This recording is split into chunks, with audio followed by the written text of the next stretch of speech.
I have a love-hate relationship with establishment. I absolutely want to criticize, but I also secretly want to be part of it. So I'm very interested in that in myself too. I guess you may describe me as the rebel within. I'm Yinka Shonibare. I'm an artist. I'm in my studio in East London, just around the corner from Broadway Market. I've got my studio and I've also got my project space called Guest Projects. I'd like to think I make beautiful and dark art at the same time. Most artists will ask a very basic question, and that very basic question is, what do I want to make work about? Why am I here? How did I get here? What are my origins? Who am I? All those questions are kind of natural questions that you would ask yourself anyway. And so my works kind of evolve out of that. I get bored very quickly. I've been doing this for maybe 25 years or so. And so I need to keep it exciting and I need to stay interested. But because I change the way I work so much, it's never boring. I want to marry the content with the form.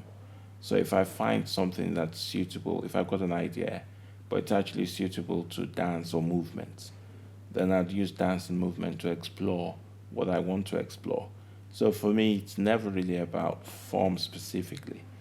Form is just a vehicle. It's just the thing that it's a means of saying what you need to say.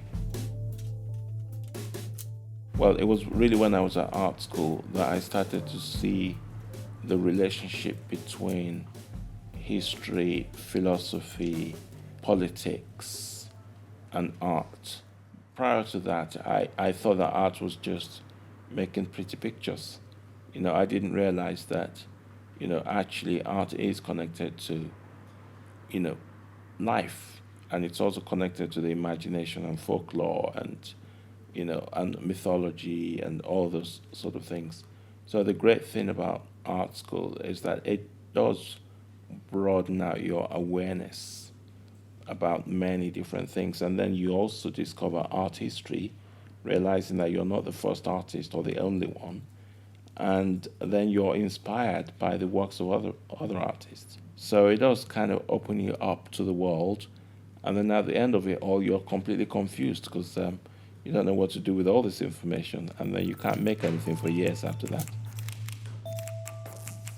I have a project space in my studio called Guest Projects.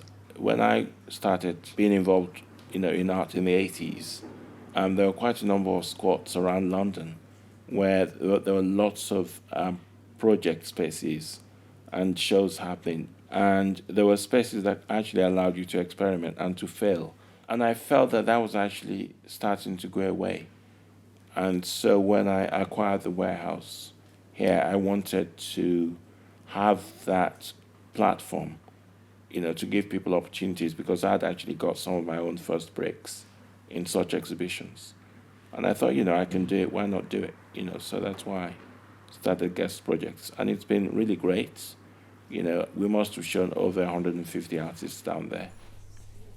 I actually want artists to be proactive and to go out and organize their own shows, market it. It's all part of it, that sort of enterprising aspect of it, that you're responsible for your own destiny. You're making your own luck, really.